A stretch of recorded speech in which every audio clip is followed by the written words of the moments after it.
Another note on Eva Trout by Elizabeth Bowen. This is the third novel I've finished by the same author. The Death of the Heart, The Heat of the Day, Eva Trout. 3 splendid chef d'oeuvre, if you ask me. Eva Trout, a very intriguing, mysterious character. I must say I don't get her. Troubled childhood, which makes for a haunted, complicated, unpredictable adult. Abandoned by a mother who dies in a plane crash over the Andes. A father who is, I think one chronicler says, homosexual. But since he had Eva, maybe he's bisexual, I don't know. Maybe that was just an accident. Very rich financier, Willie Trout, the father. A childhood and adolescence where she's changing governesses, moving from place to place, traveling around the world, Hong Kong, America, England. And without a serious education. At the serious second school she gets to, she meets Isolde Smith at that point, a teacher. And there is a bond there. Is it also a sort of an incipient lesbian relationship? I'm not sure. That's part of the charm of the attraction of this poignant magnum opus.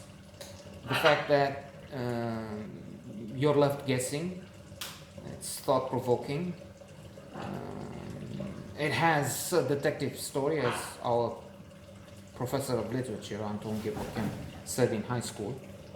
Every major work, every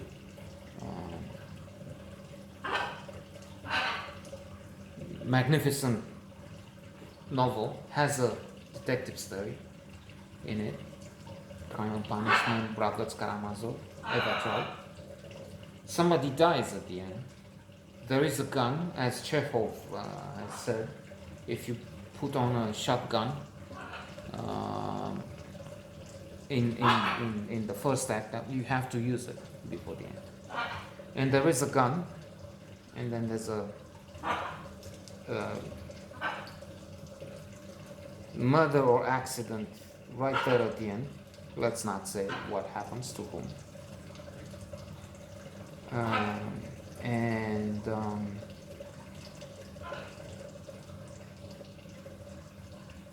There is a guardian left by the father, because father dies also when the girl is quite young. And this guardian is Constantine. Constantine is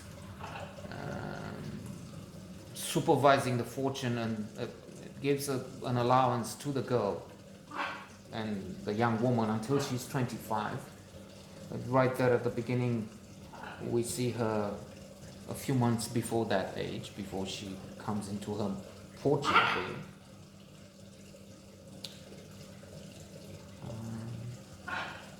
And she moves in with Isolde, who's now called Arbol. She has married in the meantime she's married to Eric, and there's a love triangle, a menage a trois or something there.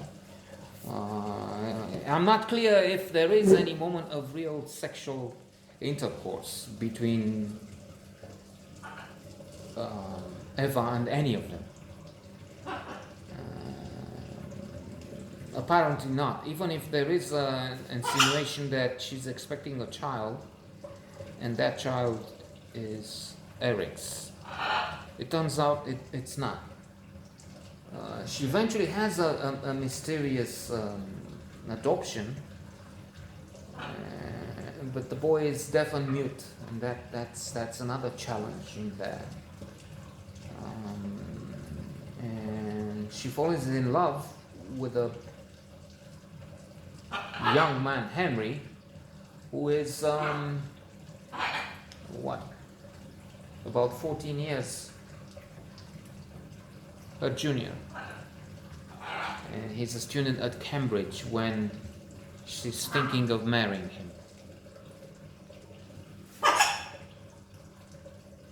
Very beautifully written, spectacular book.